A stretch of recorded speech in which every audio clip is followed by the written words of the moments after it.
आइए हम लोग बात करते हैं रिफ्लेक्शन ऑफ लाइट के बारे में, जिसको हिंदी में कहते हैं प्रकाश का परावर्तन। क्या बोलते हैं? प्रकाश का परावर्तन। वह क्या है? चलिए उसके डेफिनेशन को देखते हैं। तो the phenomenon of return of light, वह घटना जिसमें लाइट रिफ्लेक्ट कर जाता है, रिटर्न कर जाता है इन द सेम मीडियम, उसी माध्यम में, when the light falls on deflecting surface या तो रिफ्लेक्टिंग सरफेस। जब क्या है कि जब कोई लाइट, इंसिडेंट लाइट किसी रिफ्लेक्टिंग सरफेस पर पड़ता है, देखिए यहां पहले फिगर से समझिए। जब लाइट क्या होता है, रिफ्लेक्टिंग सरफेस पर पड़ता है तो उसी मीडियम में लौट जाता है। जैसे मीडियम का मतलब यह एयर है, तो एयर से आया और टकराने के बाद एयर में ही लौट गया। बात समझ में आ रहा है? जब लाइट, इंसिडेंट लाइट, जिसको हिंदी में आपतित किरण कहते हैं, तो जब आपतित किरण क्या करता है, किसी डिफ्लेक्टिंग सरफेस या रिफ्लेक्टिंग सरफेस, जिसको हम लोग मिरर भी कहते हैं, तो जब वह मिरर पर पड़ता है तो क्या होता है, उसी मीडियम में लौट जाता है। लौटने की इस घटना को हम लोग क्या कहते हैं? रिफ्लेक्शन ऑफ लाइट कहते हैं। आइए फिर से एक बार समझते हैं। जब इंसिडेंट लाइट, जिसको हम लोग आपतित किरण कहते हैं, जब वह reflecting surface that is mirror पर पड़ता है तो वह उसी मीडियम में लौट जाता है। उसी माध्यम में क्या होता है? लौट जाता है। दैट इज एयर से आया है तो एयर में ही लौट गया। तो इस घटना कर्म को, ये जो फेनोमेनन है, उसे हम लोग क्या कहते हैं? रिफ्लेक्शन ऑफ लाइट कहते हैं।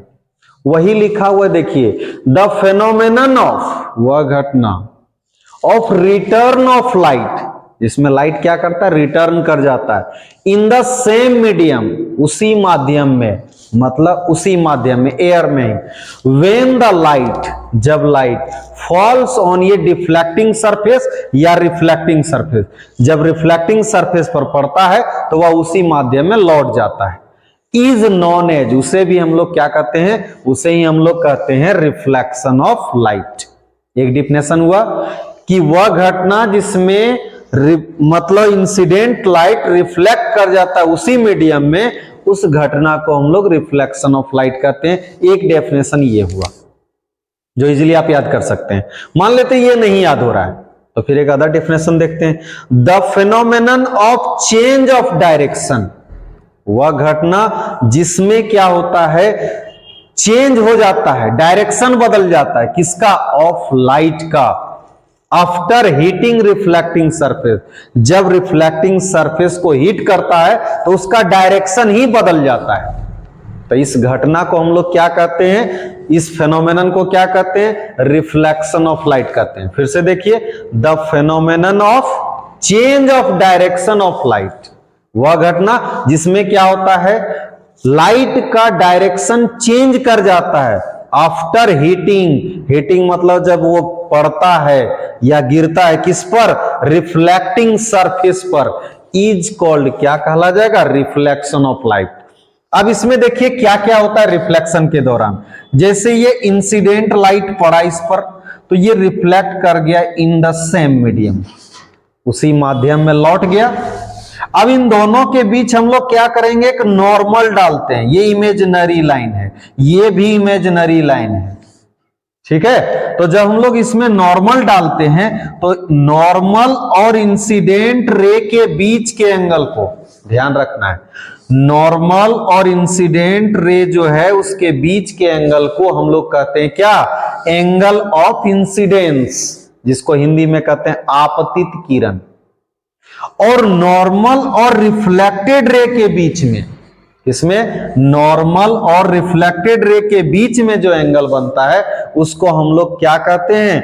Angle of reflection. हिंदी में उसको कहते हैं परावर्तन कोण कहते हैं, जिसको हिंदी में कहते हैं प्रकाश का परावर्तन। क्या बोलते हैं? प्रकाश का परावर्तन। कि जब कोई लाइट, इंसिडेंट लाइट किसी रिफ्लेक्टिंग सरफेस पर पड़ता है, देखिए यहां पहले फिगर से समझिए। जब लाइट क्या होता है? रिफ्लेक्टिंग सरफेस पर पड़ता है तो उसी मीडियम में लौट जाता है। जैसे मीडियम का मतलब यह एयर है, तो एयर से आया और टकराने के बाद एयर में ही लौट गया। बात समझ में आ रहा है। जब लाइट, इंसिडेंट लाइट जिसको हिंदी में आपतित किरण कहते हैं, तो जब आपतित किरण क्या करता है, किसी डिफ्लेक्टिंग सरफेस या रिफ्लेक्टिंग सरफेस जिसको हम लोग मिरर भी कहते हैं, तो जब वह मिरर पर पड़ता है तो क्या होता है, उसी मीडियम में लौट जाता है। लौटने की इस घटना को हम लोग क्या कहते हैं, रिफ्लेक्शन ऑफ लाइट कहते हैं। आइए फिर से एक बार समझते हैं। जब इंसिडेंट लाइट जिसको हम लोग आपतित किरण कहते हैं, जब वह reflecting surface that is mirror पर पड़ता है, तो वह उसी मीडियम में लौट जाता है। उसी माध्यम में क्या होता है, लौट जाता है। दैट इज एयर से आया है तो एयर में ही लौट गया। तो इस घटना क्रम को, ये जो फेनोमेनन है, उसे हम लोग क्या कहते हैं, रिफ्लेक्शन ऑफ लाइट कहते हैं। वही लिखा हुआ देखिए, द फेनोमेनन ऑफ, वह घटना, ऑफ रिटर्न ऑफ लाइट, जिसमें लाइट क्या करता है, रिटर्न कर जाता है, इन द सेम मीडियम, उसी माध्यम में, मतलब उसी माध्यम में, एयर में, व्हेन द लाइट, जब लाइट फॉल्स ऑन ये डिफ्लेक्टिंग सरफेस या रिफ्लेक्टिंग सरफेस, जब रिफ्लेक्टिंग सरफेस पर पड़ता है तो वह उसी माध्यम में लौट जाता है, इज नॉन एज, लोग कहते हैं रिफ्लेक्शन ऑफ लाइट। एक डिफिनेशन हुआ कि वह घटना जिसमें मतलब इंसिडेंट लाइट रिफ्लेक्ट कर जाता है उसी मीडियम में, उस घटना को हम लोग रिफ्लेक्शन ऑफ लाइट कहते हैं। एक डेफिनेशन ये हुआ जो इजीली आप याद कर सकते हैं। मान लेते ये नहीं याद हो रहा है तो फिर एक अदर डेफिनेशन देखते हैं, the phenomenon of change of direction, वह घटना जिसमें क्या होता है, चेंज हो जाता है, डायरेक्शन बदल जाता है, किसका, ऑफ लाइट का, आफ्टर हीटिंग रिफ्लेक्टिंग सरफेस, जब रिफ्लेक्टिंग सरफेस को हीट करता है तो उसका डायरेक्शन ही बदल जाता है। तो इस घटना को हम लोग क्या कहते हैं, इस फेनोमेनन को क्या कहते हैं, रिफ्लेक्शन ऑफ लाइट कहते हैं। फिर से देखिए, the phenomenon of change of direction of light, वह घटना जिसमें क्या होता है, लाइट का डायरेक्शन चेंज कर जाता है आफ्टर हीटिंग मतलब जब वो पड़ता है या गिरता है, किस पर, रिफ्लेक्टिंग सरफेस पर, इज कॉल्ड, क्या कहला जाएगा, रिफ्लेक्शन ऑफ लाइट। अब इसमें देखिए क्या क्या होता है रिफ्लेक्शन के दौरान। जैसे ये इंसिडेंट लाइट पड़ा इस पर, तो ये रिफ्लेक्ट कर गया इन द सेम मीडियम, उसी माध्यम में लौट गया। अब इन दोनों के बीच हम लोग क्या करेंगे, एक नॉर्मल डालते हैं, ये इमेजिनरी लाइन है, ये भी इमेजिनरी लाइन है, ठीक है। तो जब हम लोग इसमें नॉर्मल डालते हैं और इंसिडेंट रे के बीच के एंगल को ध्यान रखना है, नॉर्मल और इंसिडेंट रे जो है उसके बीच के एंगल को हम लोग कहते हैं क्या, एंगल ऑफ इंसिडेंस। और नॉर्मल और रिफ्लेक्टेड रे के बीच में, इसमें नॉर्मल और रिफ्लेक्टेड रे के बीच में जो एंगल बनता है उसको हम लोग क्या कहते हैं, एंगल ऑफ रिफ्लेक्शन। क्लियर है। तो फिर से ध्यान दीजिए, इंसिडेंट रे और नॉर्मल के बीच में ही हमेशा, हम क्यों चर्चा कर रहे हैं वो ये तो आसान चीज है, लेकिन जब हम लोग क्या करेंगे, स्फेरिकल मिरर में जाएंगे ने, तो वहां खोजना मुश्किल हो जाता है कि इंसिडेंट एंगल कौन है, एंगल ऑफ इंसिडेंस कौन है, एंगल ऑफ रिफ्लेक्शन कौन है। तो ऑफ रिफ्लेक्शन ऑफ लाइट के बारे में, मतलब प्रकाश के परावर्तन का नियम क्या है। तो परावर्तन हम लोग देखेंगे, हम लोग देखते हैं एंगल ऑफ इंसिडेंस, जिसको हिंदी में कहते हैं आपतन कोण, इज इक्वल टू, बराबर होता है एंगल ऑफ रिफ्लेक्शन के बराबर। तो क्या लिखा हुआ है, angle of incidence is equal to angle of reflection. याद हो सकता है ये कि आपतन कोण परावर्तन कोण के बराबर होता है, दैट इज एंगल आई बराबर एंगल आर। अब इसको यहां देखिए, ये एंगल यदि 30 डिग्री है, 30 डिग्री, तो ये भी एंगल कितना डिग्री होगा, 30 डिग्री होगा।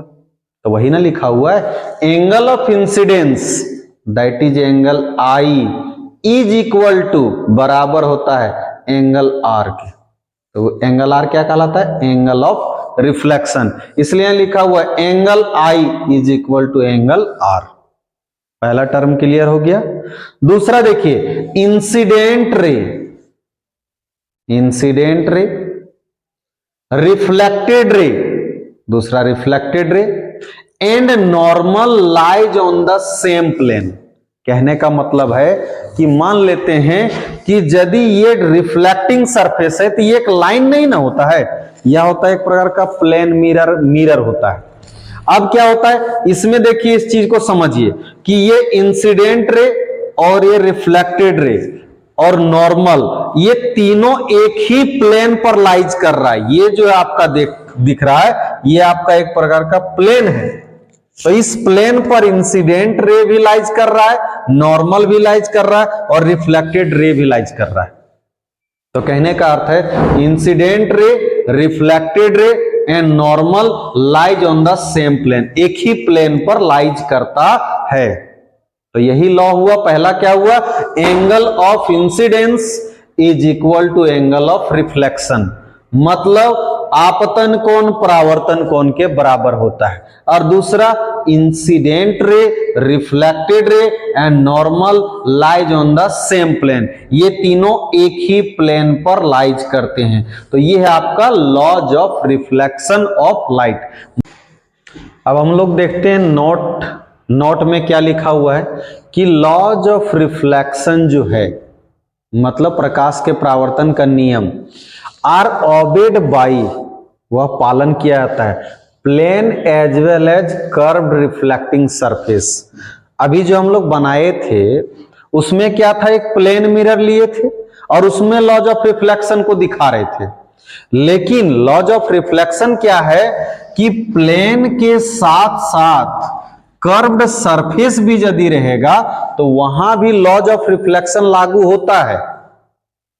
कहने का मतलब क्या बता रहे हैं, फिर से ध्यान से देखिए कि लॉज ऑफ जो रिफ्लेक्शन है, प्रकाश के परावर्तन का जो नियम है, are obeyed by plane as well as, मतलब प्लेन मिरर में तो लागू होता है, जो 10 क्लास में भी देखे हम लोग, एज वेल एज, और साथ साथ में ये कर्व रिफ्लेक्टिंग, देख रहे हैं ये पॉइंट देखिए, इसको मेन देखना है कि ये कर्व सरफेस पर भी उसी प्रकार लागू होता है जिस प्रकार से किसमें था, प्लेन सरफेस पर।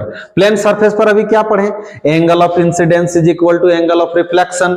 दूसरा क्या पढ़े, incident ray, reflected ray and normal lies on the same plane. तो यहां भी तो वही हो रहा है, देखिए ध्यान से, incident ray, reflected ray and normal lies on the same plane. अब ये किस तरह का सतह, इस प्रकार का सरफेस है। ये कैसा सरफेस है, तो ये कॉन्वेक्स मिरर का सरफेस है। कैसा सरफेस है, तो ये एक प्रकार को कॉन्वेक्स रिफ्लेक्टिंग सरफेस भी हो सकता है। और दूसरा देखिए कनकेव, जिसको हम लोग कहते हैं कनकेव मिरर या तो कनकेव रिफ्लेक्टिंग सरफेस, इसमें भी तो वही है। गौर से देखिए, ये आपका angle of incidence is equal to angle of reflection, यहां भी था आपका angle of incidence is equal to angle of reflection. एकदम गाना की तरह याद रखिए, कैसे, तो angle of incidence is equal to angle of reflection.